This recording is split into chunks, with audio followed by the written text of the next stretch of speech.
கடைசி பாடல் ஒன்று பாடணும் இல்லையா? 3 பாடமே ஒரு காரியத்தோடு கூட சம்பந்தப்பட்ட ஒன்று. பரலோகம், அதிசயமான ஒளிமைய நாடாம், நெய்சரின் நாடாம், நான் வாஞ்சிக்கும் நாடாம். நெய்சரின் நாடு அது ஒரு ஊர் இல்லையா? தெய்வம் நமக்காக ஆயத்தம் பண்ணுகிற ஒரு இடம். சரி, பரலோகம் அது ரொம்ப விலையுயர்ந்தது, ரொம்ப அதாவது சிறப்பானது அப்படின்னு உங்களுக்கு எனக்கும் தெரியும் இல்லையா? ஏன் சொல்ல போறீங்க? ஏன் அது சிறப்பானது? ஏன் அது ரொம்ப மகிமையானது? தேவனால் உண்டாக்கப்பட்டது, கண்ணீர் இல்லை. சரி, வேற என்ன? ஆண்டவர் அங்கே இருக்கிறார், நமக்காக ஆயத்தம் பண்ணப்பட்ட ஒன்று, பாவம் இல்லை, ஆண்டவரோடு கூட இருப்பான், ஆண்டவர் நம்மோடு கூட இருப்பான்னு சொன்னாங்க. ஆண்டவரோடு கூட நம்ம இருக்க போகிறோம். கவலை கிடையாது, கண்ணீர் கிடையாது, நித்திய காலமாக இருக்க போகிறோம். சீக்கிரமா போறீங்க இல்லையா? சொல்லுங்க, நம்மளாம் சேர்ந்து ஒன்னா இருப்போமா? சரி, ஒருவேளை நம்மளாம் சேர்ந்து ஒன்னா இருப்போம்ன்ற சந்தோஷத்தை விட உலகம் உண்டானதுல இருந்து வேதாந்தத்தில் எத்தனையோ பேரை பார்க்குறோம் இல்லையா? நம்ம எல்லாம் சேர்ந்து ஒன்றாக இருக்க போகிறோம். அது ரொம்ப சந்தோஷம் இல்லையா? பேதுரை நம்ம பார்த்ததே கிடையாது, ஆதாமை பார்த்தது கிடையாது, வேதாந்தத்தில் தான் வாசிக்கிறோம். எத்தனையோ நபர்களை பார்த்துருக்கோம், வேதாந்தத்தில் வாசிக்கிறோம். அவங்க எல்லாருமே நம்ம சேர்ந்து இருக்க போகிறோம். அது ரொம்ப சந்தோஷமான ஒரு காரியம். முகத்தில் பார்த்ததே கிடையாது, அந்த பாஷையை கேள்விப்பட்டது கூட கிடையாது. அப்படிப்பட்ட மக்கள் அங்கே இருக்க போகிறாங்க. நீங்கள்லாம் எந்த மூலையில் ஏதோ ஒரு காட்டுக்குள்ளே அவங்க இயேசு கிறிஸ்துவை ஏற்றுக்கொண்டாங்க, அவங்களாம் பரலோக ராஜ்யத்தில் வரப்போகிறாங்க. அப்போ நம்ம சேர்ந்து இருக்க போகிறது ஒரு பெரிய மகிழ்ச்சியான ஒரு காரியம். அது நமக்காக உண்டாக்கப்பட்ட ஒரு தேசம். நான் ஒரு 3 குறிப்பு சொல்ல போகிறேன். அந்த 3 குறிப்பில் இது எல்லாமே அதிகமாக அடங்கும் என்று சொல்லி நம்புகிறேன். யோவான் 14வது அதிகாரத்தில் பரலோகத்தை பற்றி தான் நம்ம இன்றைக்கு பார்க்க போகிறோம். அதோடு கூட அதில் மிக முக்கியமான ஒரு காரியத்தை இன்றைக்கு பார்க்க போகிறோம். யோவான் 14ஆம் அதிகாரத்தில், அதாவது 13வது அதிகாரத்தில் ஆண்டவராய் இயேசு கிறிஸ்து சீஷர்களை பார்த்து சொல்கிறார், நான் போகிறேன் என்று சொன்னார். போகிறேன் என்று சொன்ன உடனே சீஷர்களுக்கு ரொம்ப துக்கமாயிருச்சு. இப்போ 14வது அதிகாரத்தில் ஆண்டவர் சொல்கிறார், முதல் வசனத்தில், உங்கள் இருதயம் கலங்காதிருப்பதாக, தேவனிடத்தில் விசுவாசமாயிருங்கள், என்னிடத்திலும் விசுவாசமாயிருங்கள். என் பிதாவின் வீட்டில் அநேக வாசஸ்தலங்கள் உண்டு, அப்படி இல்லாதிருந்தால் நான் உங்களுக்கு சொல்லியிருப்பேன். ஒரு ஸ்தலத்தை, அதாவது ஒரு இடத்தை உங்களுக்காக ஆயத்தம் பண்ண போகிறேன். நான் போய் உங்களுக்காக ஸ்தலத்தை ஆயத்தம் பண்ணின பின்பு நான் இருக்கிற இடத்தில் நீங்களும் இருக்கும்படி நான் மறுபடியும் வந்து உங்களை என்னிடத்தில் சேர்த்துக் கொள்வேன். நான் போகிற இடத்தை அறிந்திருக்கிறீர்கள், வழியையும் அறிந்திருக்கிறீர்கள் சொல்லி ஆண்டவர் சொல்றார். அப்ப இது ஒரு பெரிய நம்பிக்கை, கிறிஸ்தவத்தில் இருக்கிற நம்பிக்கை. ஆண்டவர் நம்ம கொடுத்திருக்கிற ஒரு பெரிய நம்பிக்கை. இயேசுவே நோக்கி நமக்கு நியமித்திருக்கிற ஓட்டத்தில் ஓடக்கடவோம் என்று சொல்லும் பொழுது, இயேசு என்று சொன்னா அவருடைய உருவத்தை அல்ல, அவர் நமக்கு கொடுத்திருக்கிற நம்பிக்கை, அவர் மூலமாக நாம் பெற்றிருக்கிற பெரிய ஆசீர்வாதத்தை. அவர் கொடுத்திருக்கிற ஆசீர்வாதம் சொன்னா இந்த வீடும் சொத்தும் அல்ல, தேவன் நமக்கு கொடுத்திருக்கிற நித்தியமான ஆசீர்வாதத்தை நாம் நோக்க ஆரம்பித்து விடுவோம் என்று சொன்னா நமக்கு எது கவலை இல்லை. இந்த உலகத்தின் ஓட்டம் கவலையே கிடையாது. அதாவது இது ஒரு பயணம், கடந்து போகிற ஒரு காரியம். சீக்கிரமாக நம்முடைய வீட்டை போய் நானும் நீங்களும் அடைய போகிறோம், நம்முடைய சொந்த வீட்டை போய் அடைய போகிறோம். நம்ம பயணத்தில் இருக்கிறோம். ஒருவேளை இஸ்ரேல் ஜனங்கள் கொஞ்சம் யோசிச்சிருந்தாங்கன்னா, அடிமைத்தனத்தின் வீட்டிலிருந்து புறப்பட்டு வனாந்தர வழியாக பயணப்பட்டு வந்தாங்க. எங்க போக வந்தாங்க? சொந்த தேசத்துக்கு போக வந்தாங்க. உங்களுக்கென்று ஒரு பாலும் தேனும் ஓடுகிற தேசம், அது ஒரு மாடல் ஆண்டவர் நமக்கு கொடுத்திருக்கிறார். அதே போல இன்றைக்கு நாம் அடிமை, பாவத்தின் அடிமைத்தனத்தில் இருந்தோம், பிசாசின் பிடியில் இருந்தோம். தேவன் நம்மை விடுதலையாக்கி எங்கே கொண்டு போய் கொண்டிருக்கிறார்? நமக்காக தேவன் ஆயத்தம் பண்ணின அற்புதமான ஒரு வீட்டுக்கு நம்மை கொண்டு போய் கொண்டிருக்கிறார். அந்த வீட்டை குறித்ததான தரிசனம் அங்கு தெளிவாக இருக்கும் என்று சொன்னால், இந்த பயண காலம் எப்படி இருக்கும்? ரொம்ப பெரிதாக தெரியாது, ரொம்ப கஷ்டமாக தெரியாது. ஆனா அநேக நேரத்தில் அந்த தரிசனம் நமக்கு கேட்டு இந்த வழியிலே நடக்கிற பாடுகளை நம்ம நினைக்க ஆரம்பிச்ச உடனே இஸ்ரேல் ஜனங்களை போல என்ன பண்ணுவோம்? முறுமுறுக்க ஆரம்பிப்பா. தண்ணி இல்லை, சாப்பாடு இல்லை, கறி கிடைக்கல, கீரை கிடைக்கல, வெங்காயம் கிடைக்கல, எவ்வளவு கீழ்த்தரமான ஒரு குற்றச்சாட்டுகள் அல்லது முறுமுறுப்புகள் சொல்லி பார்த்தா நமக்கே கஷ்டமா இருக்குது. ஆனா சில வேளையில நானும் நீங்களும் அப்படியே ஆரம்பிச்சிடறோம். காரணம் தூரமான தரிசனம் நமக்கு இல்லாம போச்சு. கிறிஸ்துவினாலே நமக்கு கொடுக்க வாக்குத்தத்தம் பண்ணியிருக்கிற ஒரு பெரிய ஆசீர்வாதம் என்னன்னா, சீஷர்கிட்ட சொல்ற, நான் போகிறேன்னு சொன்னோன்னே ரொம்ப கஷ்டமாயிடுச்சு. ஆண்டவரே, எல்லாவற்றையும் விட்டு உம்மை பின்பற்றணுமே, நீங்க போறேன்னு சொல்றீங்களே, தொழிலை விட்டாச்சு, படகை விட்டாச்சு, எல்லாத்தையும் விட்டு உம்மை பின்பற்றணும், போறேன்னு சொல்றீங்களே, அன்று அந்த அதிகாரத்தை சொல்ல, நான் போகிறது உங்களுக்கு நலமா இருக்கும் என்று சொன்னா, நான் போகிறேன், பிதாவின் வீட்டிலே எனக்கு அநேக வாசஸ்தலங்கள் உண்டு, உங்களுக்கு ஒரு இடத்தை ஆயத்தம் பண்ண போகிறேன், ஆயத்தம் பண்ணின பின்பு நான் வந்து மறுபடியும் உங்களை என்னிடத்துல சேர்த்துக் கொள்வேன். அப்ப அந்த தரிசனத்தோடு இன்றைக்கு நாம் வாழ ஆரம்பிப்போம் என்று சொன்னா ஆசீர்வாதமாக இருக்கும். அப்ப இந்த பகுதியிலிருந்து நான் சொல்ல விரும்புகிற ஒரு காரியம்னா, அது யாருடைய வீடாம்? பிதாவினுடைய வீடு, அப்பா வீடு, பிதாவினுடைய வீடு. அதுதான் நம்முடைய சொந்த வீடு. அந்த சொந்த வீட்டுக்கு நாம் திரும்பி போகிறோம். சரீரமானது அது எடுக்கப்பட்ட இடத்திற்கு, மண்ணுக்கு திரும்பி விடும். நம்முடைய ஆத்மாவோ தன்னை தந்த தேவனிடத்திற்கு திரும்பி போகும் சொல்லி யோபு சொல்கிறான். பிரசங்கியில வாசிக்கிறோம். அதாவது சரீரம் மண்ணுக்கு போகிறது என்று சொன்ன, மண்ணிலிருந்து எடுக்கப்பட்டது. ஆனால் ஆத்மாவை யாருடையது? தேவன் தந்தது. தன்னை தந்த தேவனிடத்திற்கு அது திரும்பி போகிறதாக இருக்கிறது. ஆண்டவர் இன்னைக்கு என்னை உங்களை அதற்காக தான் தெரிந்து கொண்டிருக்கிறார். ஆனால் இயற்கையாக மனிதனை பார்க்கும் பொழுது பாவத்திலே கரைப்பட்டு போனான். தன்னுடைய சாயலிலே மனிதனை தேவன் படைத்தார். மனுஷனும் பாவத்தினாலே தன்னை கரைப்படுத்திக் கொள்கிறான்.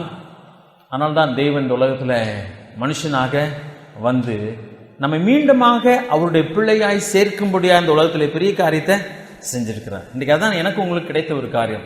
உலகத்திலே சாதமாய் பிறந்தது போலவே நாம் இருந்து கொண்டு வந்தோம் இவ்வளவு நாட்கள்.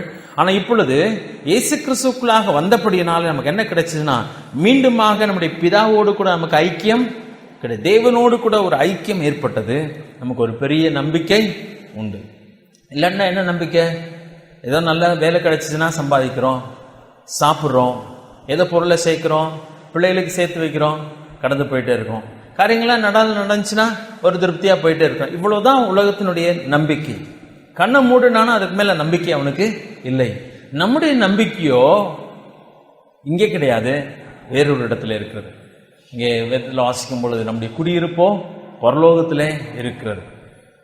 அரேபிய தேசத்துல ஒரு வேலை பார்ப்பான் என்று சொன்னா அவனுடைய குடியிருப்பு இது. அது கூடார வாழ்க்கை, கொஞ்ச நாள் வாழ்க்கை, கொஞ்ச நாள்ல அது காலி பண்ணிட்டு இங்க வரணும். சொந்த இடம் இதுவா இருக்கிறது. அதே போல நம்முடைய வாழ்க்கை கூடார வாழ்க்கை, நம்முடைய குடியிருப்போ பரலோகத்திலே இருக்கிறது. அப்ப அது பிதாவினுடைய வீடு. பிதாவினுடைய வீடு என்று சொல்லும் பொழுது அது மகிழ்ச்சியை காட்டுகிற ஒரு வார்த்தை. அப்பாவுடைய வீடு. கும்பல பிள்ளைங்களுக்கு அப்பா வீடுனா எப்படி இருக்கும்? அதனால சிலர் அடிக்கடி வீட்டுக்கு போயிடுவாங்க அப்பா வீடு, ஏதாவது ஒரு காரணத்தை சொல்லி. அப்பா வீடு என்னைக்குமே சந்தோஷமான ஒரு இடம். காரணம் என்ன? ஒரு சுதந்திரம். அவங்க எப்படினாலும் இருக்கலாம், சுதந்திரமா பேசலாம். ஆனா புகுந்த வீட்டுக்குள்ள ஒரு சிறு கட்டுப்பாடுகள் உண்டு. அநேகருக்கு அட்ஜஸ்ட் பண்ணணும். அம்மா வீடு அப்பா வீடுன்னு சொன்னா அது சந்தோஷமான ஒரு காரியம். அப்ப பரலோகத்தை தேவன் சொல்லியிருக்கிறார் பிதாவினுடைய வீடு. அங்க போய் நம்ம எப்படி இருக்க போகிறோம்? இங்க இருக்கிறது மாதிரி இருக்க போகிறதுல. ரோமர்ல ஒரு வார்த்தை அங்க சொல்லப்பட்டிருக்கிறது. 8வது அதிகாரம் 22வது வசனத்தை வாசிக்கிற பாருங்களேன். இங்க என்ன இருக்கிறோம்? நாம் இருக்கிறோம் என்று சொன்னால் ரோமர் 8:22 ஆகையால் நமக்கு தெரிந்திருக்கிறபடி இதுவரைக்கும் சர்வ சிருஷ்டியும் ஏகமாய் தவித்து பிரசவ வேதனைப்படுகிறது. அதான் அந்த வேதனையை என்ன வார்த்தை பயன்படுத்துகிறார்? பிரசவ வேதனை. இந்த உலக வாழ்க்கையே பாடுள்ள ஒரு வாழ்க்கை. அடுத்த வசனத்துல பார்க்கும் பொழுது அதுவும் அல்லாமல் ஆவின் முதற்பலன்களை பெற்ற நாமும் கூட நம்முடைய சரீர மீட்பாகிய புத்திர சுவிகாரம் வருகிறது காத்திருந்து நமக்குள்ளே தவிக்கிறோம். எப்பொழுது இந்த உலகத்தை விட்டு போகலாம் என்று தவிக்கிறோம். அந்த ஒரு உணர்வு நமக்கு வேண்டும். இந்த உலக வாழ்க்கை நமக்கு இன்பமா இருக்கக்கூடாது, இன்பமா இருக்கவே முடியாது. ஆனால் நமக்கு ஒரு பெரிய நம்பிக்கை உண்டு. என்ன உண்டு? அந்த சரீர மீட்பு. இந்த சரீரத்தை விட்டு புறப்பட்டு நாம் தேவனிடத்திலே குடியிருக்கிற ஒரு பெரிய பாக்கியம் நமக்கு உண்டு. தேவன் அதை கொடுத்திருக்கிற காரணம் அது பிதாவினுடைய வீடு. ஒரு மகிழ்ச்சியை காட்டுகிற ஒரு சந்தோஷமான ஒரு இடம். அதுதான் சொல்லும் பொழுது அங்க என்ன இல்லை? கண்ணீர் இல்லை, கவலை இல்லை, துக்கம் இல்லை, மரணம் இல்லை, வேதனை இல்லை. இந்த உலகத்துல எதெல்லாம் கஷ்டம் என்று நினைனோமோ அதெல்லாம் அங்க என்ன கிடையாது, கிடையாது. இதுக்கு மேல வார்த்தை இல்லைன்னு நினைக்கிறேன். பரலோகத்தின் மகிழ்ச்சியை விளக்குவதற்கு அப்பா வீடுன்னு சொல்லியாச்சு. அதுல என்ன இல்லை, கவலையே கிடையாது. பிரதானமான மேய்ப்பன் அங்கே இருக்கிறார். அவர் நம்மை மேய்ப்பார் என்று சொல்லியிருக்கிறது. ஆட்டுக்கு ஒரு கவலை கூட கிடையாது. ஒரு நல்ல மேய்ப்பன் இருந்துட்டா போதும், எதை பத்தியும் அது கவலைப்பட போறது கிடையாது. காரணம், மேய்ப்பன் பாதுகாத்துக் கொள்வான், மேய்ப்பன் தேவையெல்லாம் சந்திக்க போகிறான். அதே போல பிரதான மேய்ப்பன் ஆகிய இயேசு கிறிஸ்து அவர் சமூகத்தில் நாம் போய் சேரும் பொழுது மகிழ்ச்சியான ஒரு வாழ்க்கை வாழ போகிறோம். அப்ப அது பிதாவுடைய வீடுன்னு சொல்லப்பட்டிருக்கிறது. அது மகிழ்ச்சியான ஒரு இடம். இரண்டாவது காரியத்தை பார்க்கும் பொழுது 2 கொரிந்தியர் 5வது அதிகாரம் எடுத்துக்கொள்ளலாம். நமக்கு தெரிந்த ஒரு வாக்கியம், அதை நான் வாசிக்கிறேன், கவனிங்கள். 2 கொரிந்தியர் 5வது அதிகாரம் முதல் வசனத்தை வாசிக்கிறேன். பூமிக்குரிய கூடாரமாகிய நம்முடைய வீடு அழிந்து போனாலும் தேவனால் கட்டப்பட்ட கைவேலை இல்லாத நித்திய வீடு பரலோகத்தில் நமக்கு உண்டென்று அறிந்திருக்கிறோம். இந்த பாயிண்ட்ல நீங்க சொல்லிட்டீங்க. இருந்தாலும் கூட 3 குறிப்புக்குள்ள இதை நான் நடக்க விரும்புகிறேன். ஒன்று, அது பிதாவுடைய வீடு, மகிழ்ச்சி நிறைந்த ஒரு இடம். இரண்டாவது பார்க்கும் பொழுது பூமிக்குரிய கூடாரம் என்று சொல்லி இதை சொல்லியிருக்கு, நம்முடைய சரீரத்தை. இது ஒரு நாளிலே அழிந்து போகும். இது அழிந்து போனாலும் தேவனால் கட்டப்பட்ட கைவேலை அல்லாத நித்திய வீடு நமக்கு உண்டென்று அறிந்திருக்கிறோம். அது எப்படிப்பட்ட ஒரு வீடாம்? பிதாவுடைய வீடு தேவனால் கட்டப்பட்டது, கைவேலை இல்லாதது. மோனிட்ட நான் பேசிட்டு இருக்கப்ப அந்த சிப்பு செய்யறது, சிப்புக்குள்ள அதான் மில்லியன்ஸ் ஆஃப் டிரான்சிஸ்டர்ஸ், அந்த டிரான்சிஸ்டர் தான் நினைக்கிறேன் அது இருக்கும்னு சொன்னான். அவ்வளவு லட்சக்கணக்கான டிரான்சிஸ்டர்ஸ் ஒரு சின்ன சிப்புக்குள்ள வைக்கிறாங்க. அது எப்படி செய்ய முடியும்? கையில செய்ய முடியுமா? நான் கையில செய்யவே முடியாது. எல்லாமே கம்ப்யூட்டரைஸ்ட். அவங்க கம்ப்யூட்டர்ல தான் ஒர்க் பண்றாங்க, டிசைன் பண்றாங்க, அதெல்லாம் கரெக்ஷன் பார்க்குறாங்க, ஓகேன்னு சொல்லி கொடுக்குறாங்க. என்ன ஆகுது? அது அவங்க ப்ரொடியூஸ் பண்றாங்க. எல்லாமே மெஷின்ஸ், எல்லாம் கம்ப்யூட்டரைஸ்டு. இங்கிருந்து மனுஷன் ராக்கெட் விடுறான், அங்கே வானமண்டலத்துக்குள்ள சேட்டலைட் விடுகிறான், சந்திரனுக்கு போகிறான். எல்லாமே கையிலேயே செஞ்சிட்டு இருக்கிறாங்க. இல்லை, மனுஷன் கையினால செய்யறது உண்டு. கைவினை பொருட்கள் சொல்லி விற்கிறாங்க கடையில், கையினால செஞ்சது. ஆனா இன்னைக்கு அநேக பொருட்கள் எதனால செய்யறாங்க? மெஷின்னால செய்யறாங்க. இப்ப எல்லாமே கம்ப்யூட்டரைஸ்டு வந்துருச்சு. கம்ப்யூட்டர்ல அவங்க எல்லாமே டிசைன் பண்ணிட்டு ஓகே சொன்னாலே போதும். முன்னாடி ஒரு போட்டோ எடுத்தா எப்படி இருக்கும்? உட்கார வச்சு போட்டோ எடுத்து அவங்க கழுவி, நான் கொஞ்சம் உட்காருங்க, நாங்கள் கழுவி லேச பார்த்துக்கிறோம், சரியா வந்திருக்கான்னு சொல்லி. இன்னைக்கு அப்படி இல்லை, ஸ்கிரீன்லயே உடனே தெரிஞ்சிடும், ஃபிகர் நல்லா இருக்கா, சரி ரைட்டு. அடுத்தது 1 மணி நேரத்தில் உங்களுக்கு போட்டோ தரப்படும் அப்படின்னு சொல்லி இன்னைக்கு உடனடியாக போட்டோ கொடுக்கத்தக்கதாக எல்லாமே இதுதான் காரணம், மெஷின், கம்ப்யூட்டரைஸ்டு. இங்கிட்டு நம்ம ஃபீட் பண்றாங்க, அங்கிட்டு அது கலர் பேப்பரோட அழகா பிரிண்ட் ஆகி வெளியே வந்துட்டே இருக்கு. எல்லாமே மெஷின். அது ரொம்ப கையினால செய்யப்படுகிறத விட ரொம்ப பர்ஃபெக்டா, அதான் நேர்த்தியா அழகா அது நடக்குது. தவறுகள் ஏற்படாதபடிக்கும் இருக்குது. நம்முடைய தேவன் நமக்கு ஒரு வீட்டை ஆயத்தம் பண்ணி இருக்கிறாராம். அதை பவுல் அங்கே எழுதும்போது சொல்கிறார், தேவனால் கட்டப்பட்டது, கைவேலை இல்லாதது. அவர் நிச்சயம் கம்ப்யூட்டர் வச்சு செய்யல. அவர் எப்படி செய்தார்? நம்முடைய வார்த்தையினாலே தான். அப்ப 6 நாளிலே இந்த பூமியை அழகாக படைத்த தேவன் 2000 வருஷமாக நமக்கு ஒரு இடத்தை ஆயத்தம் பண்ணி கொண்டிருக்கிறார். யோவான் அதை பார்க்கும்போது சொல்கிறார், அது எவ்வளவு அழகா இருந்துச்சு சொன்னா, மணவாளனுக்காக அலங்கரிக்கப்பட்ட ஒரு மணவாட்டியை போல அது நேர்த்திய அழகா இருந்துச்சுன்னு சொல்கிறான். கடைசி அதிகாரத்தில் சொல்லப்பட்டிருக்கு. அதுக்கு மேல அவனால விளக்குறதுக்கு வாய்ப்பு இல்லை. இதுக்கு மேல என்ன விளக்கம் கொடுக்க முடியும்? மிகவும் அழகாக ஜோடிக்கப்பட்டிருந்தது. நம்ம யார்? அவருக்கு மணவாட்டி. அப்ப ஒருவேளை நம்மையே அவ்வளவு அழகாக நமக்காக ஆயத்தம் பண்ணி அதை வைத்திருக்கிறார் பரலோகத்தை. அது எவ்வளவு அழகா இருக்கும் தெரியல. ஆதாமுக்காக, ஏவாளுக்காகவும், மனுக்குலத்துக்காக இவ்வளவு அழகான பூமியை அவர் உண்டாக்க முடியும் என்று சொன்னார். தம்முடைய சொந்த குமாரனை கொடுத்து தம்முடைய சொந்த ஜீவனையும் ரத்தத்தையும் சிந்தி அவர் சம்பாதித்த தம்முடைய சபைக்காக அவர் எவ்வளவு பெரிய அழகான ஒரு வீட்டை உண்டாக்குவார். தேவனால் கட்டப்பட்டது, கைவேலை இல்லாது. அப்ப அது பிரஷியஸ், விலையேற பெற்றது, மிகவும் அழகானது. முதல் குறிப்பு நான் சொன்னேன், அது யாருடைய வீடு? பிதாவினுடைய வீடு. மிகவும் மகிழ்ச்சியான, துக்கம் இல்லாத ஒரு இடம். இரண்டாவது பார்த்தீங்கன்னா அது அழகானது, விலையேற பெற்றது. விலையேற பெற்றதை பற்றி வேதாம் வெளிப்படுத்தல் 21 நாம் வாசிக்கும் பொழுது அது வாசல் எல்லாம் எப்படி இருக்கான், அஸ்திபாரங்கள் எல்லாம் எப்படி இருக்கிறதா, எல்லா முத்துக்கள், ரத்தினங்கள், கல்லு, வெளியேறப்பட்ட கற்களினாலே அது சொல்லப்பட்ட. நான் அதை மறுபடியும் வாசிக்க நான் விரும்புவேன், அதனால வாசிக்கிறேன். வெளிப்படுத்தல் 21:18 வசனத்திலிருந்து வாசிக்கிறேன். வெளிப்படுத்தல் 21:18 அதன் மதில் வச்சிருக்கலால் கட்டப்பட்டிருந்தது. நகரம் தெளிந்த பளிங்கு கோப்பான சுத்த பொன்னாய் இருந்தது. நகரத்து மதில்களின் அஸ்திபாரங்கள் சகலவித ரத்னங்களினாலும் அலங்கரிக்கப்பட்டிருந்தன. அலங்கரிப்புன்னு சொல்ல இருக்கு இல்லையா? முதலாம் அஸ்திபாரம் வச்சிரக்கல், இந்த வச்சிரம் சொன்னா அது வைரம். இரண்டாவது இந்திரநீலம், மூன்றாவது சந்திரகாந்தம், நான்காவது மரகம். என்ன மூன்றாவது நான்காவது? அஸ்திபாரங்கள். சரி, அஸ்திபாரங்கள். இப்போ முதல் அஸ்திபாரம் இது இருந்தது வச்சிரக்கல், இரண்டாவது இந்திரநீலம், மூன்றாவது சந்திரகாந்தம், நான்காவது மரகதம், ஐந்தாவது கோமேதகம், ஆறாவது பதுமராகம், ஏழாவது சொர்ணரத்தினம், எட்டாவது படிகபட்ச, ஒன்பதாவது புஷ்பராகம், 10வது வைடூரியம், 11வது சுர்ணீரம், 12வது சுகந்தி. இவைகளே 12 வாசல்கள் 12 முத்துக்களாய் இருந்தன. ஒவ்வொரு வாசலும் ஒவ்வொரு முத்தாய் இருந்தது. நகரத்தின் வீதி தெளிவுள்ள பளிங்கு போல சுத்த பொன்னாய் இருந்தது. தேவனால் கட்டப்பட்ட கைவேலை இல்லாத நம்முடைய வீடு, நமக்காக தேவன் செய்தது எவ்வளவு அழகா இருந்திருக்கும். அது விலையேறப்பட்டதாகவும் இருக்குது. 2 காரியம் சொன்னேன். ஒன்று, அது பிதாவுடைய வீடு. இரண்டாவது, அது தேவனால் கட்டப்பட்டது, கைவேலை இல்லாது. இப்போ அது அழகானதாகவும் இருக்கணும், விலையேறப்பட்டதாகவும் இருக்கணும். யாருக்காக உண்டாக்கி இருக்கிறார்? சீஷல்லப்பா சொல்கிறான், போகிறேன், உங்களுக்கு அவர் ஸ்தலத்தை ஆயத்தம் பண்ண போகிறேன். ஆயத்தம் பண்ணின பின்பு நான் வந்து மறுபடியும் உங்களை என்னிடத்துல சேர்த்துக் கொள்வேன் சொல்லுகிறான். இப்ப நமக்காக தேவன் ஆயத்தம் பண்ணிருக்கிற அற்புதமான பரலோகம். சரி, நான் பின்னாடி இன்னொரு காரியம் சொல்ல போகிறேன், அதனால இதை நல்லா கவனிச்சுட்டாங்க. 3வது காரியம் இதுல இதே வசனத்துல பாத்தீங்கன்னா நித்திய வீடு என்று சொல்லப்படும். அது என்ன வீடாம்? நித்தியமான வீடு. அங்கே நாம் போன உடனே அங்கே எவ்வளவு நாள் இருக்க போகிறோம்? நித்திய காலமாய். அந்த வீடு ஒரு நாள் அழிந்து போகிறதில்லை, தேய்ந்து போக போகிறதில்லை, பழமையாய் போக போகிறதில்லை. மிகவும் நேர்த்தியான வீடு. அது நித்திய காலமாய் நாம் அங்கே இருக்க போகிறோம். அது சந்தோஷமான ஒரு காரியம் இல்லையா? இந்த அழிவுள்ள கேவலமான வாழ்க்கையில மனுஷனுக்கு எதுக்கு பிடிக்கல? சாகிறது பிடிக்கல.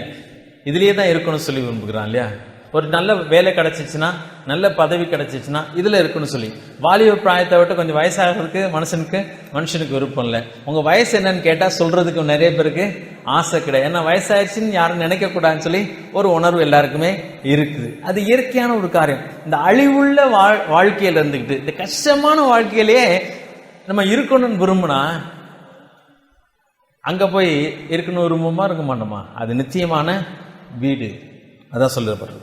தேவனால் கட்டப்பட்டது, கைவேலை இல்லாதது, நித்தியமான வீடு. இந்த உலகத்துல எதுவுமே நிரந்தரமானது கிடையாது.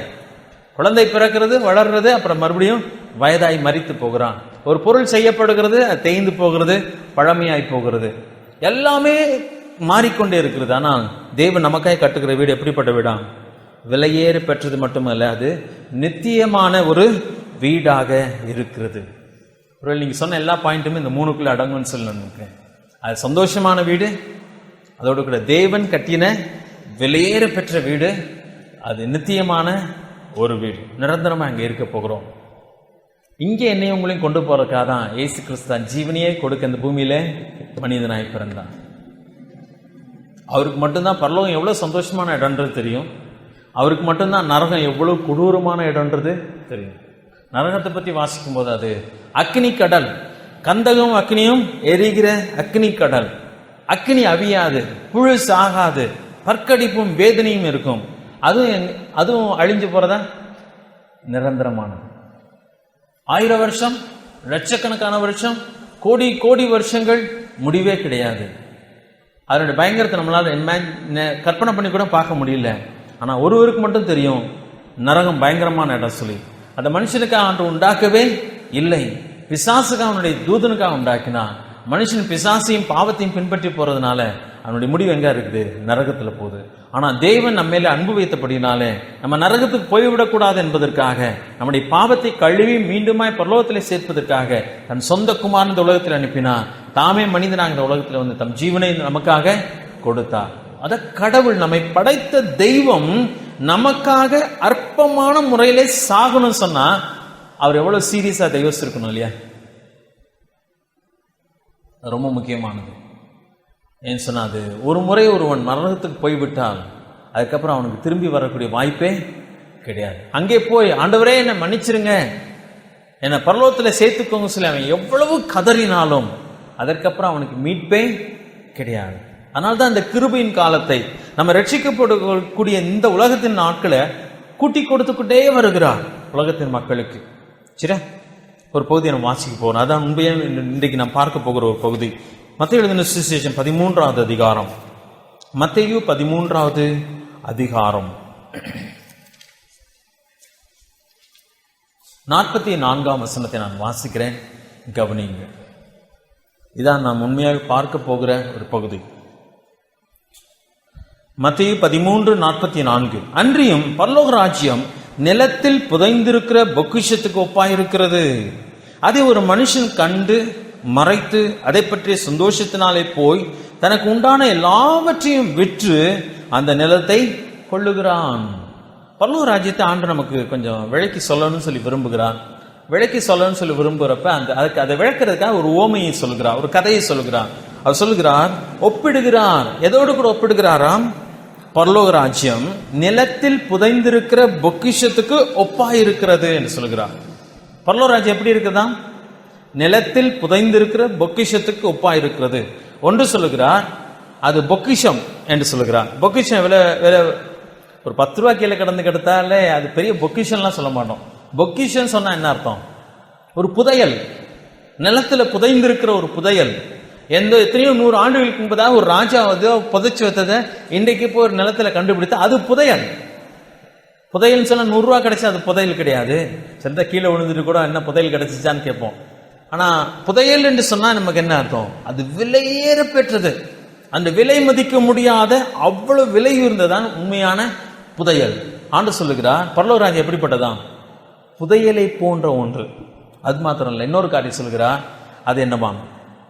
நிலத்திலே புதைந்திருக்கிற புதையலுக்கு ஒப்பாயிருக்கிறது. அப்படியே நான் மேலோட்டமாய் பார்க்க யாருக்குமே தெரிகிறது இல்லை. அது எவ்வளவு விலையேற பெற்றது, அது இங்க இருக்கிறது என்பது கூட தெரியாது. ஒருவேளை அந்த நிலத்தை வாங்கினமே அந்த இடத்துல எத்தனையோ தடவை உட்கார்ந்து இருந்திருக்கலாம், அந்த இடத்துல எத்தனையோ தடவை அநேக காரியங்களை செய்திருக்கலாம், ஒரு வீட்டையே கட்டியிருக்கலாம். அதுக்குள்ள கோடிக்கணக்கான விலை மதிப்புள்ள ஒரு புதையல் இருக்குன்றது யாருக்கு தெரியல? அந்த மனுஷனுக்கு தெரியல. இன்னைக்கு மனுஷன் அப்படிதான் வாழ்ந்து கொண்டிருக்கிறான். ஆலயத்துக்கு வருகிறான், ஏன் வேத வசனத்தை தூக்கி கொண்டு போகிறான்.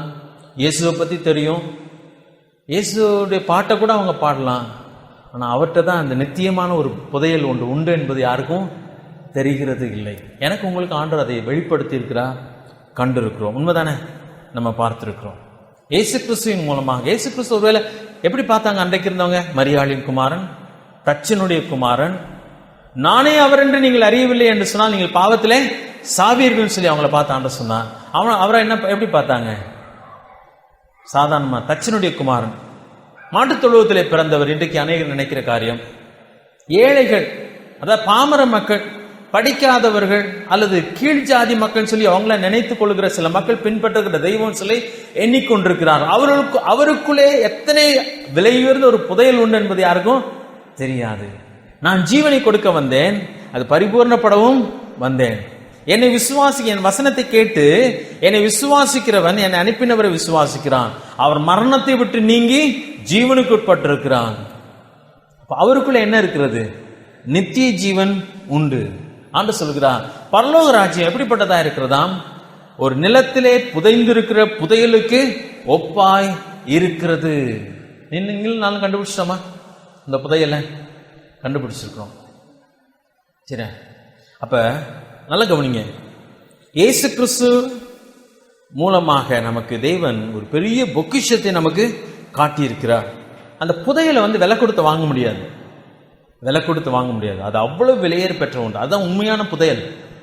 நம்ம சம்பாதிக்க முடியாத ஒன்று, விலை கொடுத்து வாங்க முடியாத ஒன்று, விலை உயர்ந்த ஒன்று. அதே போல பரலோகத்தை ஒரு மனுஷனும் விலை கொடுத்து வாங்க முடியாது. அது நித்தியமானது, தேவனால் கட்டப்பட்டது, கைவேலை இல்லாதது, துக்கமே இல்லாத ஒன்று. அதே மனுஷனுக்கு தேவன் கொடுக்க விரும்புகிறார். ஆனா அது அநேகர் எப்படிப்பட்டதா இருக்கிறதா? புதையலை போல காண முடியாததா இருக்கிறது. ஆண்டு 2 பாதையை பற்றி பேசினார். அகலமான பாதை, குறுகலான பாதை. 2 தனித்தனி பாதைன்னு கூட இல்ல, போகிற வழியில அவர்கள் போகிறார்கள். எல்லாரும் சேர்ந்து போறாங்க. சிலர் மட்டும் எதை கண்டுபிடிக்கிறாங்க? இடுக்கமான வாசலை கண்டுபிடிக்கிறாங்க. அந்த இடுக்கமான வாசல் கொஞ்சம் பேர் தான் போறாங்க. அந்த வாசல் நிறைய பேர் கண்ணுக்கே தெரிகிறது இல்லை. ஆனா சிலர் மட்டும் அதை கண்டுபிடித்து போகிறார்கள். புதையல் எல்லாருக்கும் கிடைக்கிறது இல்லை, யாரோ ஒருவருக்கு மட்டும் கிடைக்கிறதாக இருக்கிறது. பரலோக ராஜ்யம் ஒரு புதையலுக்கு ஒப்பாக இருக்கிறது என்று சொல்லி ஆண்டவர் சொல்கிறார். அந்த வசனத்தை தொடர்ந்து பார்க்கலாம். இன்னைக்கு அந்த காரியத்தை குறித்து நான் அந்த பின்பகுதி தான் ரொம்ப முக்கியமானது. பரலோக ராஜ்யத்தை பற்றி ஆண்டவர் சொல்கிறார். பரலோக ராஜ்யம் நிலத்தில் புதைந்திருக்கிற பொக்கிஷத்துக்கு ஒப்பா இருக்கிறது. அதை ஒரு மனுஷன் கண்டு, நல்ல கவனிங்க, இனிமேதான் முக்கியமானது, ரொம்ப முக்கியமானது. அதை ஒரு மனுஷன் கண்டுபிடித்து மறைத்து அதை பற்றிய சந்தோஷத்தினாலே போய் தனக்கு உண்டான எல்லாவற்றையும் விற்று அந்த நிலத்தை கொள்ளுகிறான். அந்த புதையலை கண்டுபிடித்த மனுஷன் என்ன பண்ணுகிறானா? முதல்ல மறைக்கிறான். புதையல் கண்டுபிடிச்சுன்னா எத்தனை பேர்ட்ட சொல்லுவாங்க? மற்றனுடைய ஆலோசனை இப்ப தேவையில்லை, தனக்கு தெரிஞ்சு போச்சு இங்க புதையல் இருக்குன்னு சொல்லி. அப்ப அவன் வேகமா போகிறான். என்ன செய்யலாம், எப்படி எடுத்து என்ன பண்ண போகிறோம், அதெல்லாம் இப்ப பேசுறதுக்கு நேரமே அவனுக்கு கிடையாது. அந்த நிலத்தை வாங்க வேண்டும், அந்த புதையல் தனக்கு சொந்தமாக வேண்டும். அதனால அவன் என்ன பண்ணுகிறான் சொன்னா, தனக்கு உண்டான எல்லாவற்றையும் விற்று அந்த ஒரு நிலத்தை வாங்குகிறான். அவன் அந்த ஊர்க்காரங்க என்ன சொல்லுவாங்க? ஏன்னா அவங்களுக்கு அந்த புதையல் இருக்கிறது தெரியாது. ஏன்னா மறைச்சிட்டான் இல்லையா, சொல்லல. புதையல் இருக்கிறது அது அவனுக்கு மட்டும்தான் தெரிந்தது. அதனால அவன் போகிறான், எல்லாவற்றையும் விற்று அந்த ஒரு நிலத்தை வாங்குகிறான். ஒரு மக்கள் சொல்லுவாங்க, என்னடா பைத்தியக்காரனா இருக்க, இத்தனை நிலத்தை வித்துட்டு இந்த ஒரு நிலத்தை இவ்வளவு விலை கொடுத்து எதுக்கு வாங்கணும் அப்படின்னு சொல்லுவாங்க. ஆனா அவனுக்கு மட்டும் தெரியும் என்ன இருக்கு, அதுல புதையல் இருக்குது. இது பரலோக ராஜ்யத்துக்கு ஒப்பாய் இருக்கிறது. இயேசு கிறிஸ்துவை பின்பற்றுவதற்காக இயேசு கிறிஸ்துவினுடைய விலையை, இயேசு கிறிஸ்துவினாலே ஒரு மனிதனுக்கு கிடைக்க போகிற நித்திய ஆசீர்வாதத்தை, அவர் மூலமா நமக்கு கிடைக்கிற இந்த பரலோகத்தின் விலையை ஒரு மனுஷன் உணர்ந்து விடுவான் என்று சொன்னால் எதையுமே அவனை விட ஆயத்தமாக மாறுகிறான். அநேகர் இயேசுவிட்ட வர முடியல. ஏன் தெரியுமா வர முடியல? எப்படி 4 பேரை பகிச்சுக்கிட முடியும்? எப்படி நான் இந்த காரியத்தை விட முடியும்? சிலருக்கு தீய பழக்கங்களை கூட விட முடியல. அது தன்னுடைய சரீரத்துக்கு கேடு என்பது நன்றாக தெரியும். ஆனா அதை விட்டுட்டு கூட யார்கிட்ட வர முடியல? ஏசாமிட்ட வர முடியல. வர முடியாத காரணம் என்ன தெரியுமா? இந்த பகுதியினுடைய அடிப்படையில எது அவனுக்கு தெரியல. இந்த இயேசு கிறிஸ்துவின் மூலமாக கிடைக்க போகிற பொக்கிஷம் அவனை கண்ணிலே படவில்லை. அதான் முக்கியமான ஒரு காரணம். அங்க ஒரு மனுஷன் அந்த புதையலை கண்டுபிடித்து விடுவான்னு சொன்னா, கண்டுபிடிச்சிட்டான்னு சொன்னா, சில நேரத்தில் இப்படி கொஞ்சம் யோசிச்சு பாருங்க. இந்த வாசல் இருந்தா அப்படி யோசிச்சேன், தோன்றும் என்னமோ வந்துருச்சு, அதை புதையல் யோசிக்காம இங்க கல் இருக்கிறா மூடுறா வேற பக்கம் தோண்டு அப்படின்னு சொல்லியிருந்தா என்ன இருக்கும்? இந்த புதையல் போச்சு. புதையல் கண்ணில் பட்டுருச்சு, ஆனா அந்த புதையல் சொல்லி அவனுக்கு தெரியவில்லை. அது எவ்வளவு பரிதாப காரியம் இல்லையா? ஏசாமிட்ட வந்துட்டும் அப்படியே அவரை அறியாமல் போய்விடுவார்கள் சொன்னார். அதை புதையல் என்று அவர்கள் அறியவில்லை. அதனால தான் ஆண்டவர் அதை புதையல், மிகவும் அற்புதமான ஒரு சிறிய ஒரு வசனம், ஆனால் அற்புதமான ஒரு காரியத்தை ஆண்டவர் விளக்குகிறார். அநேகருக்கு அது தெரியாமலே போய்விடுகிறது. இன்றைக்கு ஆண்டவர் எனக்கு உங்களுக்கு அந்த வெளிச்சத்தை கொடுத்திருப்பார் சொன்னால் சந்தோஷமான ஒரு காரியம். இப்ப 2 காரியங்கள். முதல் காரியம், இயேசு கிறிஸ்துவை ஏற்றுக்கொள்வதற்காக ஒரு மனுஷன் அநேக காரியங்களை விட்டாக வேண்டும், அநேகரை பகைத்து கூட ஆக வேண்டும். அதனால்தான் சொல்கிறார், தாயை விட யாரை நேசிக்க வேண்டும்? என்ன ஒரு மனுஷன் நேசிக்க வேண்டும். என்னையிலும் அதிகமாய் தன் தகப்பனையாவது, தாயாவது, தன் சகோதரியாவது, மனைவியாவது, பிள்ளைகளையாவது நேசிக்கிறவனுக்கு பாத்திரனாய் இருக்க முடியாது. ஒரு பெரிய பணக்காரன் ஆண்டவரிடத்தில் வருகிறான், வாலிபன். அவன் ஆண்டவரிடத்தில் கேட்கிறான், ஆண்டவரே, பரலோக ராஜ்யத்தை நான் பெற்றுக்கொள்ள வேண்டும் என்று சொன்னால் நான் என்ன செய்ய வேண்டும்? சில கற்பனைகளை கைக்கொள், கடவுள் சொன்ன வார்த்தையெல்லாம் கைக்கொள்னு சொல்லுகிறார். அதெல்லாம் நான் சின்ன வயசுல செஞ்சு வரேன் ஆண்டவரே. ஆனா உண்மையாவே அவன் செய்யவில்லை என்று சொல்வதற்கு பதிலாக ஆண்டவர் இன்னொரு காரியத்தை சொல்கிறார், நீ உன்னிடத்தில் உள்ளதை விற்று ஏழைகளுக்கு கொடுத்துட்டு நீ என்னை பின்பற்றி வா. அவர்கிட்ட தான் என்ன இருக்கு? நித்திய ஜீவன் உண்டு. ஆனா அவன் என்ன பண்ணான்? எப்படி எல்லா பணத்தையும் விட்டுட்டு இவர் பின்னாடி போக முடியும் அப்படி சொல்லிட்டு துக்கத்தோடு அவன் திரும்பி போய்விட்டான்னு சொல்லி வாசிக்கிறோம். காரணம், அந்த புதையல் அவனால் பார்க்கவே முடியவில்லை. பரலோக ராஜ்யத்தை பத்தி அவனுக்கு அறிவு இருக்கு, பரலோக ராஜ்யத்துக்கு போகணுன்ற ஆசையும் இருக்குது. ஆனா பரலோக ராஜ்யம் அவரிடத்தில் தான் உண்டு என்பது அவனுக்கு தெரியவில்லை. அது எவ்வளவு விலை இருந்தது, எல்லா சொத்தையும் விட்டுட்டாலும் கூட அது விலை இருந்ததுன்னு சொல்லி அவன் நினைச்சிருந்தானா எதை விட்டுருப்பான்? தனக்கு உண்டான எல்லாவற்றையும் வித்து விட்டு அல்லது கொடுத்து விட்டு அவன் இயேசுவை பின்பற்றி இருப்பான். இன்னைக்கு அநேகர் இயேசுவிடத்தில் வர முடியாதுக்கு ஒரு காரணம் என்ன சொன்னா, அவர் எவ்வளவு விலையுறந்தவர் என்பதை நாம் அறிய முடியல. பரலோக ராஜ்யத்தை பத்தி நான் அதனால முதல்ல சொன்னேன், அது விலையேற பெற்றது, சந்தோஷமானது, அது விலையேற பெற்றது, தேவனால் உண்டாக்கப்பட்டது, கைவேலை இல்லாது, அதோடு அது நித்தியமானது. அதுக்கு இணையான ஒன்று இந்த பூமியில கிடையவே கிடையாது. நம்ம விலை கொடுத்து வாங்க முடியாது, சம்பாதிக்கவும் முடியாது. அவ்வளவு விலை இருந்தது. தேவன் இலவசமாய் கொடுக்கிறார். மனுஷனுக்கு அது புதையலை போல இருக்கிறது, பார்க்க முடியவில்லை. ஒரு இன்றைக்கு ஆண்டவரை பற்றி நீங்க மற்றவங்களுக்கு சொல்லணும்னா எதை பத்தி சொல்லணும்னு நினைக்கிறீங்க? வாங்க உங்க காய்ச்சல்லாம் போயிடும் அப்படின்னு இல்லை, காய்ச்சல் போகும் இல்லைன்னு சொல்லலை. ஆனா அதுக்கு மேல இன்னொன்னு குறையும் இருக்கு. சரீரப்பிரகாரமா காரியத்தை சொல்லி அவங்க மக்கள் வராங்க, உண்மைதான், இல்லைன்னு சொன்ன மறுக்கல. ஆனா அதே நேரத்தில் அதை மட்டும் சொல்லிடாதீங்க. எதை சொல்லுங்க? அதை விட விலை இருந்தது ஏசாமிட்ட இருக்குது. ஏசாமிட்ட வாங்க, அவர் நித்திய ஜீவனை கொடுக்கிறார், பரலோக ராஜ்யத்தை கொடுக்கிறார். அது எப்படிப்பட்ட ஒரு வாழ்க்கைன்றத அந்த மகிமையை நீங்க எடுத்து சொன்னீங்கன்னா நிச்சயமா ஒருவேளை அவங்க வர்றதுக்கு ஏதுவாக இருக்கும். அதை புதையல் என்பதை அவர்களுக்கு வெளிப்படுத்த வேண்டும். சரி, இன்னொரு காரியத்துக்கு வருகிறேன். பரலோக ராஜ்யத்தினுடைய மகத்துவத்தை அறிந்தவர்கள் என்ன செய்வார்களாம்? அந்த வசனம் என்ன சொல்லுது? தனக்கு உண்டான எல்லாவற்றையும் விற்று அந்த ஒரு காரியத்தை பெற்றுக்கொள்வதற்காக செலவழிக்கிறாங்க.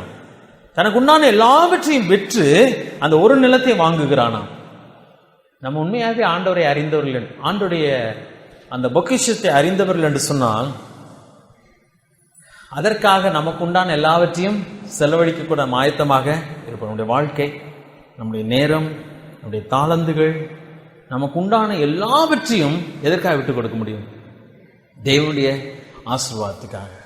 அப்போஸ்தலனாகிய பவுல் மிகவும் அற்புதமான ஒரு மாதிரியாய் காணப்படுகிறார். ஆபிரகாமை குறித்து வேதம் சொல்லுகிறது, அவன் தான் காணாத தேசத்தை அவன் பார்க்கக்கூடியவனாகவும் தனக்கு தான் போகிற இடம் என்னதென்று அறியாமல் புறப்பட்டு போனான். அறியாமல் புறப்பட்டு போனா அவனுக்கு என்ன இருந்துச்சு? அந்த தெளிவு இருந்துச்சு. ஆண்டவர் எனக்கு அதை விட மேன்மையான ஒன்றை கொடுக்கப்பா. என் சொந்த வீட்டை விட சொல்றாரு, சொந்த இனத்தை விட சொல்றாரு, சொந்த தேசத்தை விட சொல்றாரு. அப்படியான இதை விட மேன்மையான ஒன்றை அவர் எனக்கு கொடுக்க போகிறான்ற அந்த அறிவு அவனுக்கு இருந்தபடினாலதான் என்ன பண்ணான்? புறப்பட்டு போனான். குருட்டுத்தனமாலாம் போகல, பெரிய எதிர்பார்ப்பு கொடுக்க போகிறான். தேவன் இன்றைக்கு என்னை அழைத்திருக்கிறான்னு சொன்னால், இன்னைக்கு இந்த உலகத்தின் மக்கள் எல்லாம் எதுக்காக வாழ்ந்துட்டு இருக்கிறாங்கன்னா, இந்த உலகத்தில் ஏதாவது அவங்களுக்கு கிடைக்கும். இந்த உலகத்தினுடைய பார்வை மட்டும்தான் உலகத்தின் மக்களுக்கு இருக்கு. நமக்கு என்ன வேண்டும்? பரலோகத்துக்குரிய காரியம். அப்படியான அந்த உலகத்தினுடைய காரியங்களை நாம் விட்டுவிட பழக வேண்டும். அப்போஸ்தலர் 19வது அதிகாரம் 19ஆம் வசனத்துல ஒரு காரியம் இருக்கிறது, வாசிக்கலாம். அப்போஸ்தலர் 19:19 வாசிக்கிறேன் பாருங்க. எபேசு பட்டணத்தில் நடந்த ஒரு காரியம். இயேசு கிறிஸ்து அநேகர் விசுவாசிக்கிறாங்க. 17 வாசிக்கிறேன். இது எபேசியிலே குடியிருந்த யூதர் கிரேக்கர் அனைவருக்கும் தெரிய வந்த போது அவர்கள் எல்லாரும் பயமடைந்தார்கள். கர்த்தராகிய இயேசுவின் நாமம் மகிமைப்பட்டது. 18ஆம் வசனம். விசுவாசித்தவர்களில் அநேகர் வந்து தங்கள் செய்களை வெளிப்படுத்தினார்கள், அறிக்கையிட்டார்கள். பிறகு வாயில மட்டும் இல்ல, அடுத்த வசனம். மாயவித்தைக்காரராக இருந்தவர்களில் அநேகர் தங்கள் புஸ்தகங்களை கொண்டு வந்து எல்லாருக்கும் முன்பாக சுட்டரித்தார்கள். அவைகளின் கிரயத்தை தொகை பார்த்து 50,000 வெள்ளிக்காசாக கண்டார்கள். எதை கொண்டு வந்து போட்டாங்க? பெரிய பொக்கிஷம் கிடைச்சதுனால, அதை பொக்கிஷமா அவங்க உணர்ந்ததுனால இதெல்லாம் தூக்கி குப்பையில போட்டாங்க, எரிச்சிட்டாங்க. விற்க கூட செய்யல, எரிச்சாங்க. அது எப்படி செய்ய முடியும் அப்படின்னு சொன்னா, உண்மையாவே அவங்களுக்கு எது விலை இருந்ததா தெரிஞ்சிருச்சு. இயேசு கிறிஸ்துவினாலே கிடைத்த அந்த ரட்சிப்பு உங்களுக்கு விலை இருந்ததா தெரிந்ததுனால இதெல்லாம் அப்படியே சொல்றாங்க.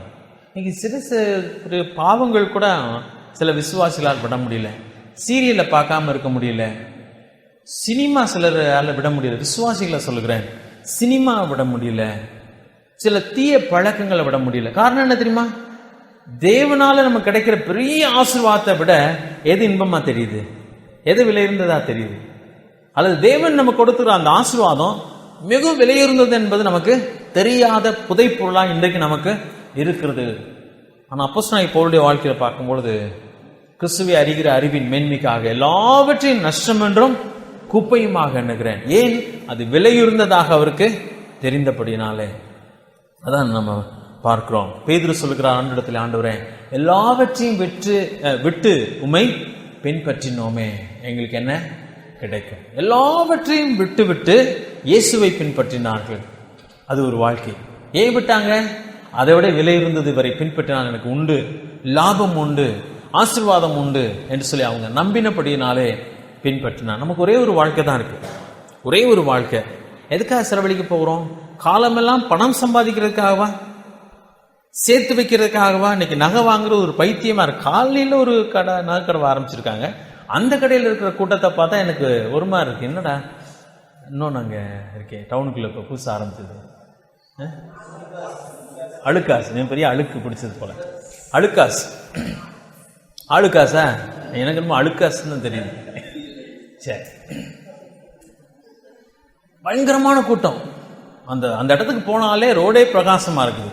மக்கள் எப்பயுமே வாங்கிட்டே இருக்கிறாங்க. மக்களுக்கு ஒன்று தான் தெரியுது, அது விலை இருந்ததா தெரியுது இல்லையா? உண்மையா சொல்ல போனா அது நஷ்டமானது. நகையை வாங்கிட்டு அடுத்த நிமிஷம் கொண்டு போய் வீங்க, எவ்வளோ கிடைக்குன்னு நினைக்கிறீங்க? தேய்மானம், செய்கூலி, சேதாரம், என்னென்னமோ.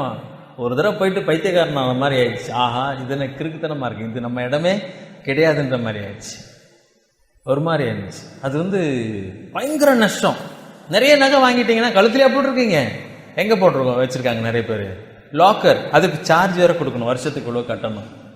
இது கடையில் இருக்கிற நகையை வாங்கி இங்கே கொண்டு போய் லாக்கர்ல வச்சு லாக்கருக்கு வேற பே பண்ணணும்.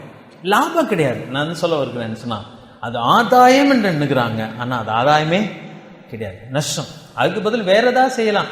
பேங்க்ல போட்டாது வட்டியாவது ஏறிக்கிட்டே இருக்கும். ஆனா நகையில போட்டா நிச்சயம் தேய்மானம் தான் ஆகுது. வேற எதுல போட்டாலும் தேய்மானம் இல்லைன்னு நினைக்கிறேன். நிலத்துல போட்டா கூட தேய்மானம் கிடையாது. ஐயோ, நிலம் வாங்க சொல்லல, நான் பரலோகத்தை பத்தி பேசிட்டு இருக்கேன். ஆனால் பரலோகத்தில் போடுவோம் என்று சொன்னால், பரலோகத்தின் காரியத்திலே போடுவோம் என்று சொன்னால், இங்கெல்லாம் வட்டி குறைஞ்சிட்டு வருது. அதுல நிச்சயம் அதிகமாக நமக்கு கிடைக்கும்.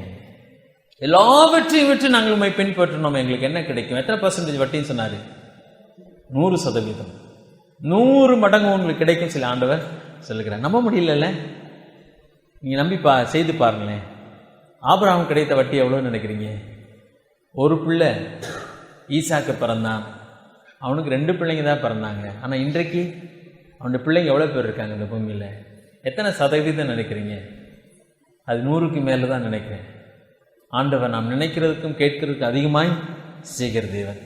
கர்த்தர் நல்லவர் என்பது ருசித்து பாருங்க, என்னை சோதிச்சு பாருங்க. இடம் கொள்ளாமல் போக மட்டும் நான் உங்களை ஆசீர்வதிப்பேனோ இல்லையோ என்று சொல்லி என்னை சோதித்து பாருங்க. உலகத்தினுடைய காரியங்கள் லாபம் என்று சொல்லி மனுஷன் அதுல முயற்சி எடுக்கிறான். ஆனால் அதை விட லாபமானது தான் பரலோகத்தின் காரியம். அது பொக்கிஷம் சொல்லி ஆண்டு சொல்கிறான். அதை ஒருவன் கண்டு அதை மறைத்து, அது எனக்கு வேண்டும், நான் அதை சுதந்திரிக்க வேண்டும் என்று சொல்லி. உங்க வீட்டுல எத்தனை பிள்ளைங்க இருக்காங்க? ஒரு பிள்ளையாவது ஆண்டோடைய ஊழியத்துக்கு போகணும்னு சொல்லி ஆசைப்படுங்க. ஜெபம் பண்ணுங்க, ஆண்டவரே ஒரு பிள்ளையாவது ஆண்டோடைய ஊழியத்துக்கு போட்டோம். அது ஒரு பெரிய ஆசீர்வாதங்க. உங்க வீட்டுல ஒரு டாக்டர்ன்ற ஒருத்தவங்க இல்லையேன்னு சொல்லி கவலைப்படலாம். எங்க குடும்பத்துல ஒரு டாக்டர் வேணும் அப்படின்னு சொல்லி ஆசைப்படலாம். அது தப்பான ஆசை கிடையாது. ஆனா அதை விட மேலான ஆசை என்ன தெரியுமா? உங்க வீட்டுல ஒருவராவது ஊழியத்துக்கு போகணும். எல்லாரும் போக முடிஞ்சாலும் போங்க. எப்படியாவது ஆண்டோடைய ஊழியத்துல ஈடுபடுகிற ஒரு குடும்பமா இருக்கணும். ஏன்னு சொன்னா, எந்த ஒரு மனுஷன் பரலோக ராஜ்யத்துக்காக உழைக்கிறானோ அந்த பொக்கிஷம் எங்க சேருது? பரலோக ராஜ்யத்தில். அதுதான் ஆண்டவர் சொல்றார், பரலோக ராஜ்யத்தில் உங்கள் பொக்கிஷத்தை சேர்த்து வைங்க. பூமியில சேர்த்து வைக்க வேண்டாம், அதை கெடுத்து போடும். திருடன் கண்ணமிட்டு திருடி விடுவான். பரலோக ராஜ்யத்திலே உங்கள் பொக்கிஷங்களை சேர்த்து வைங்க. அங்கே திருடன் திருடவும் மாட்டான், அது ஒன்று கெட்டு போகிறதும் இல்லை. அப்ப உண்மையான இன்வெஸ்ட்மெண்ட், முதலீடு எது சொன்னா பரலோக ராஜ்யத்துக்காக நம்ம செய்கிற முதலீடு. இது எல்லாருக்கும் புதை பொருளா இருக்குது. ஆனா சிலருக்கும் அது வெளிச்சமாக மாறுது. சிலர் அதை செய்கிறாங்களே, அது எப்படி செய்ய முடியுது?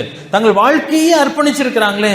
ஒன்னு அவன் பைத்தியக்காரனா இருக்கணும், அல்லது இந்த புதை பொருளின் விலையை அவன் அறிந்திருக்க வேண்டும். இங்க வாசிக்கிறோம் இல்லையா, புதை பொருளை கண்டு அதை மறைத்து சந்தோஷமா போய் தனக்கு உண்டானதெல்லாம் விற்று வந்து அந்த நிலத்தை வாங்கினான்னு சொன்னா, அப்படிப்பட்ட ஒரு ரகசியத்தை அவன் அறிஞ்சவனா இருக்கணும், அல்லது அவன் ஒரு கிறுக்கனா இருக்கணும். நிச்சயமா ஆண்டுடைய காரியத்திலே தங்கள் வாழ்க்கையே அர்ப்பணித்து, தங்கள் ஜீவனையே பணயம் கொடுத்து, தங்களுடைய குடும்பமே அழிந்து போவதற்கு கூட விட்டு கொடுத்த அநேகருடைய வாழ்க்கை அவங்க இந்த ரகசியத்தை அறிந்ததுனால தான். நமக்கு இருக்கிற ஒரே ஒரு வாழ்க்கை தாங்க. அந்த ஒரு வாழ்க்கையை உலகத்தினுடைய பொருளை சம்பாதிச்சு சேர்த்து வைக்கிறதுக்காக செலவழித்து விடுவோன்னு சொன்னா அதெல்லாம் ஒன்று விட்டுட்டு போகணும். சாலமோன் சொல்றான், நான் எல்லாத்தையும் செஞ்சுட்டேன், ஆனா எனக்கு பின்னாடி வர வேண்டாம் நான் கொடுத்துட்டு போகணும். அவன் நல்லவனோ கெட்டவனோ அல்லது புத்திசாலியோ மூடனோ தெரியல, அதுவும் மாயை, மனசுக்கு சஞ்சலமா இருக்குது. ஒரு இப்ப தெரியாது, சாக போற நேரத்தில் நிறைய சம்பாதிச்சு வச்சுட்டு செத்தா எப்படி இருக்குன்னு நினைக்கிறீங்க? சாக போற நேரத்தில் எப்படி இருக்கும்? ஐயோ எல்லாத்தையும் இவன்ல அனுபவிக்க போறான் அப்படின்னு சொல்லி யாருக்கோ விட்டுட்டு போறதுனால கஷ்டமா இருக்கும். ஒருத்தர் சொன்னார், நீங்க எவ்வளவு பலமா உன்னை பிடிக்கிறீங்களோ அதை விடுறது அவ்வளவு கஷ்டம் சொன்னார். உண்மைதானே? உன்னை பலமா பிடிச்சிட்டீங்கன்னா அதை விடுறதும் அவ்வளவு கஷ்டம். இந்த உலகத்துல எதை பலமா பிடிக்கிறீங்களோ சாகர வழியில அதை விட்டு விட்டு போவது ரொம்ப கஷ்டமான ஒரு காரியம். நான் பரலோகத்தின் காரியத்தை நீங்க பலமா பிடிச்சிட்டீங்கன்னா இங்க விடுறதுக்கு அங்க ஒண்ணுமே கிடையாது. நம்ம எளிதாக ஆண்டு சமூகத்துல போவோம். அப்ப பேதுருவை பார்க்கும் பொழுது எல்லாவற்றையும் விட்டேன்னு சொல்லுகிறான். யூதாஸ் காரியத்தை என்ன பண்ணினான்? நித்திய ஜீவனை விற்று 30 வெள்ளிக்காசை சம்பாதிக்கிறான். இயேசு கிறிஸ்துவை காட்டி கொடுத்து 30 வெள்ளிக்காசு சம்பாதிச்சான். அனுபவிச்சான்? அவன் அனுபவிக்கும் இல்லை. அப்ப அநேக உதாரணங்கள் உண்டு. இந்த தேவனுடைய ராஜ்யத்தை சம்பாதிப்பதற்கு பதிலாக அற்பமான சில காரியங்களை பெற்றுக்கொண்டு அதை விட்டு விட்டவங்க அநேகர் உண்டு. ஒரு 30 காசு மட்டும் இல்லைங்க, அவனுக்கு எவ்வளவு பெரிய பதவியை தேவன் கொடுத்திருந்தான், உத்தியோகத்தை தேவன் கொடுத்திருந்தான், தம்முடைய சீஷனாக அப்போஸ்தலனாக தெரிந்து கொண்டான், அவன் மூலமாக இந்த பூமியிலே பெரிய காரியத்தை செய்வதற்காக அவனை அழைத்திருந்தான். அது அவனுக்கு மறைக்கப்பட்ட பொக்கிஷமாவே மாறி போச்சு. இதுதான் பெருசா தெரிஞ்சு 30 வெள்ளிக்காசு. அது ஒரு பரிதாபமான ஒரு காரியம். பவுலை பார்த்தோம், குப்பையாக எண்ணுகிறான் இந்த உலகத்தினுடைய மேன்மையை. அது அற்புதமான ஒரு காரியம். அதே பவுல் சொல்கிறார், தேமாவை பற்றி சொல்லும்போது என்ன சொல்கிறார்? தேமா ஊழியத்தில் இருந்த ஒரு மனுஷன்தான், ஆனால் இவ்வுலகத்தின் மேலே ஆசை வைத்து தேமா போய்விட்டான், விலகி போனா சொல்கிறார். இந்த உலகத்தின் மேலே ஆசை வைத்து அவன் போய்விட்டான். நம்முடைய வாழ்க்கை இருக்குது இன்றைக்கு. நம்ம எதன் மேலே கவனம் வச்சிருக்கிறோம்? எதற்காக உழைத்து கொண்டிருக்கிறோம்? சாப்பாடு தேவை, எல்லாமே தென்னிக்கா. மத்தியானம் கூட வாலிபலோடு கூட பேசிட்டு இருந்தப்ப மோனி சொன்ன ஒரு காரியம். முதலாவது காலையிலே அந்த வசனம் வந்துச்சு, முதலாவது தேவனுடைய ராஜ்யத்தையும் அவருடைய நீதியும் தேடுங்கள். இரண்டாவது ஒண்ணுமே கிடையாது. ஒண்ணுதான் நம்ம தேடணும். மீதி அவர் என்ன பண்ணுவாரு? கொடுப்பார். அதை யார் தேடுவா? உடுக்கவும் உண்ணவும் அந்த காரியத்தை யார் தேடுவா? அஞ்ஞானிகள் அவைகளை நாடி தேடுறாங்க. நீங்க அதை தேடவே தேடாதீங்க. நீங்க எதை தேடுங்க? தேவனுடைய ராஜ்யத்தையும் அவருடைய நீதியும் தேடுங்கள். அதை நீங்க அப்புறமா ரெண்டாவதா தேடலாம் சொல்லல. அதை தேட வேண்டிய அவசியமே இல்லை. அவைகளை தேவன் என்ன பண்ணுவார்? கூட்டி கொடுப்பார். பிள்ளைகளுக்காக தானே சேர்த்து வைக்கிறீங்க. சேர்த்து வைக்கணும் ரொம்ப வேதனைப்படுறீங்க. பிள்ளைங்களை யாருக்கு வைப்பா? நீங்க ஆண்டுடைய ராஜ்யத்தை தேடுங்க. பிள்ளைகளை யார் பார்த்துக்கிடுவா? ஆண்டவர் பார்த்துக்கிடுவா. அந்தந்த நாட்களுக்கு தேவையான எல்லாத்தையும் அவர் கொடுப்பார். அவருடைய முகத்தை பார்த்து ஒருவன் வெட்கப்பட்டு போனதில்லை, வெறுமையா இருந்ததில்லை. அதை சங்கீதக்காரர் சொல்லும்போது, நான் இளைஞனாய் இருந்தேன், இப்பொழுது முதிர் வயதிலுமாய் இருக்கிறேன். நீதிமான் கைவிடப்பட்டதையும் அவனுடைய பிள்ளைகள் அப்பம் கிடைக்காமல் திரிந்ததையும் நான் பார்த்ததில்லை. நீங்க ஆண்டவரை தேடுங்க. இடம் கொள்ளாமல் போகத்தக்கதாக அவர் ஆசீர்வதிப்பாரே ஒழிய நம்மை தரித்திரத்தில் அவர் விட போகிறது இல்லை. ஆண்டவரை தேடி கெட்டு போவான்னு சொல்லி நினைக்க வேண்டாம். இது அதை விட விலையுர்ந்த ஒரு பொக்கிஷமாக இருக்குது. அதுக்காக நம்முடைய வாழ்க்கை முழுவதையும் அர்ப்பணித்தால் கூட நஷ்டம் இல்லை. ராக்லண்ட் ஐயரை பற்றி சொல்லும்போது, அவர் பெரிய ராஜ குடும்பத்தை சேர்ந்தவர். சிவகாசியில் அவருடைய கல்லறை இருக்கிறது. பெரிய ராஜ குடும்பத்தை சேர்ந்தவர். ஆனால் தமிழ்நாட்டிலே அவரை ஜனங்களை ஏற்றுக்கொள்ளாதபடினாலே, அதாவது தொப்பியிலே கூழ் வாங்கி குடித்திருக்கிறார். கிறிஸ்தவர் என்பதனாலே அவரை ஏற்றுக்கொள்ளவில்லை. பாத்திரத்தை கூட அவருக்கு எதுவும் கொடுக்கவில்லை. தொப்பியிலே கூழ் வாங்கி குடித்தாராம். ஏன் அப்படியெல்லாம் அவரால் எப்படி செய்ய முடியும் சொன்னா, அது எவ்வளவு விலை இருந்தது என்பதை அவர் அறிந்திருந்தபடினால். ஏன் நம்மளால் ஆண்டுக்காக சில காரியங்கள் செய்ய முடியல, நேரம் செலவழிக்க முடியல, கொடுக்க முடியல, நம்முடைய முயற்சி எடுக்க முடியல சொன்னா இது நஷ்டம் சொல்லி நினைக்கிறோம். வேறொன்னு செஞ்சா அது லாபம் என்று நினைக்கிறோம். பொருள் நம்ம அப்படி நினைக்கல, ஆனா அந்த உலகத்தினுடைய அந்த பாதிப்பு நமக்குள்ள இருக்கிறதுனால சில வேளையில அதை நம்ம செய்ய முடியாமல் போகிறது. இப்ப தேவன் நமக்கு அதை செய்ய வேண்டும். சீகன் பால்கை பற்றி பார்க்கிறோம். 13 வருஷம் தான் இந்தியாவில் வேலை பார்த்திருக்கிறார். அவருடைய வாழ்க்கை அதோடு கூட முடிந்தது. ஆனால் தேவனுக்காக செய்த அந்த காரியம் விலையுறந்த ஒன்று என்பது முக்கியமான ஒரு காரியம். வில்லியம் கேரியை பற்றி வாசிக்கிறோம். அவருடைய வாழ்க்கை எத்தனையோ கஷ்டத்துக்குள்ள கடந்து போச்சு. பிள்ளைங்க செத்து போனாங்க, மனைவி பைத்தியமானால், 13 ஆண்டுகள் பைத்தியமா இருந்து மரித்து போனான். எவ்வளவு கஷ்டத்தை படணுமா, எவ்வளவு நஷ்டம், சந்தோஷமா ஊர்ல இருந்திருக்கலாமே என்று சொன்னால், அதை விட இது விலை இருந்தது என்பதை அவர் அறிந்திருந்தபடியினால் தான் அதை அவராலே செய்ய முடியும். இப்ப தேவன் நமக்கு அந்த கொடுத்திருக்கிற அந்த அற்புதமான ஆவிக்குரிய ஆசீர்வாதம் மிகவும் விலையுறந்ததாக இருக்கிறது. அந்த விலையுறந்த காரியத்தை நானும் நீங்களும் மற்றவர்களோடு கூட பகிர்ந்து கொள்ள வேண்டும். இந்த ஒரு வசனத்தை மட்டும் வாசனை முடிச்சிடலாம். மார்க் 13வது அதிகாரத்துக்கு மறுபடியும் வரலாம். இன்னொரு உவமையும் இதே போன்ற ஒரு உவமையை அவர் சொல்லுகிறார். 45வது வசனம், 46வது வசனம். பரலோக ராஜ்யத்தை விளக்குவதற்காக, மேலும் பரலோக ராஜ்யம் நல்ல முத்துக்களை தேடுகிற வியாபாரிக்கு ஒப்பாயிருக்கிறது. மத்தேயு 13:45. பரலோக ராஜ்யம் நல்ல முத்துக்களை தேடுகிற வியாபாரிக்கு ஒப்பாயிருக்கிறது. அவன் விலையுறந்த ஒரு முத்தை கண்டு போய் தனக்கு உண்டான எல்லாவற்றையும் விற்று அதை கொள்ளுகிறான். முத்துடைய விலை யாருக்கு தெரியாது? எனக்கு உங்களுக்கு தெரியாது. சும்மா ஒரு கண்ணாடி துண்டு எடுத்து இதான் என் முத்துன்னு சொன்னா கூட இல்லைன்னு கூட நம்ம சொல்ல தெரியாது, நம்ம பார்த்ததே கிடையாது. ஆனா வியாபாரிக்கு தெரியுமா தெரியாதா? வியாபாரிக்கு தெரியும். பொருள் அதே சைஸ் தான் இருக்குங்க, நிறைய முத்து இருக்குது, அது எல்லாத்தையும் வித்துட்டு இந்த ஒரு முத்தை வாங்குகிறான். நம்ம என்ன சொல்லுவோம்? கழுத விட்ட கை நிறையன்ற மாதிரி நிறைய இருந்தால் நம்ம சந்தோஷப்படுவோம். ஆனா ஒரு முத்துடைய விலை நமக்கு தெரிகிறதில்லை. பரலோக ராஜ்யம் விலையுறந்த ஒரு முத்துக்கு சமமா இருக்குது. அந்த முத்து வியாபாரி என்ன பண்ணுகிறான்னு சொன்னா, நல்ல முத்தை கண்டுபிடித்து தனக்கு உண்டான எல்லாவற்றையும் விற்று அந்த ஒரு முத்தை வாங்குகிறான். ஒன்று அவன் பைத்தியக்காரனா இருக்கணும், அல்லது அந்த முத்தினுடைய விலை அவன் அறிந்திருக்க வேண்டும். தேவன் நமக்கு அற்புதமான பொக்கிஷத்தை காணத்தக்கதாக கண்களை கொடுத்திருக்கிறார். ஆனால் அது விலையுறந்த பொக்கிஷம் என்பதை காண நமக்கு தேவன் கிருபை பாராட்ட வேண்டும். ஒரே ஒரு வாழ்க்கை, அந்த ஒரு வாழ்க்கையை வீணா செலவழிச்சு போயிடலாம், அல்லது இந்த விலையுறந்த பொக்கிஷத்தை அடைவதற்காக செலவு செய்யலாம். அழிந்து போகிற பொருளை சம்பாதிப்பதற்காக செலவு செய்யலாம் இந்த ஒரு வாழ்க்கையை. ஆனால் அதே ஒரு வாழ்க்கையை அழியாத பொக்கிஷத்தை சம்பாதிக்க நம்ம செலவு செய்யலாம். ஆண்டு சொல்கிறார், என் வார்த்தை கேட்டு அதன்படி செய்கிறவன் கற்பாறையின் மேல் தன் வீட்டை கட்டின புத்தியுள்ள மனுஷனுக்கு ஒப்பாயிருக்கிறான்.